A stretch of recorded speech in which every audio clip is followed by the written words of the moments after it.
আচ্ছা মা, ভাত কি রান্না হলো? একটু দাও খাই। অনেক তো বেলা হয়ে গেল, আবার ভাবলাম এই বিকেলের দিকে জোনগুলোর কাছে যাব। হ্যাঁ রে খোকা, সে তো দেবো।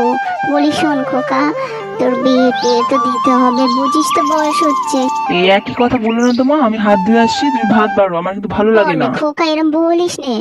এই কি গো, ওই খেয়ে দিয়ে ঘুমিয়ে পড়লে না কি গো? সংসারের সমস্ত কাজ আমারই দেখতে হবে, বুঝেছো? তুমি তো কিছুই দেখবে না, ওই মাঠ আর মাঠ নিয়েই পড়ে থাকো আর আরে গিন্নি, তুমি যে খালি এত প্যান প্যান করো, আমাকে একটু ঘুমোতেও দিলে না। এই খেয়ে দিয়ে শুয়ে একটু ঘুম ঘুম এলো। কি ব্যাপার, দুজনের মধ্যে শুধু গল্প করলে হবে না মাঠের দিকে যেতে হবে? চল চল চল চল। আচ্ছা বন্ধু, আমার মা না শুধু বিয়ের জন্য পাগল হয়ে গেছে, শুধু বলে যে বয়স হয়ে গেছে এবার বিয়ে কর। কি করি বলো তো? এবার একটা বিয়ে তো করে নিতে পারিস বল, মাসিমা তো বয়স হচ্ছে, দেখ জনেরা কিরকম কাজ করছে। এই যে কি ব্যাপার ও বৌদি, দাদা, তোমাদের খেয়ে দে তারপরে বলেছিলাম কাজ বাজ করতে, খেয়েছো কি দুপুরে? এই গো দাদা, আমরা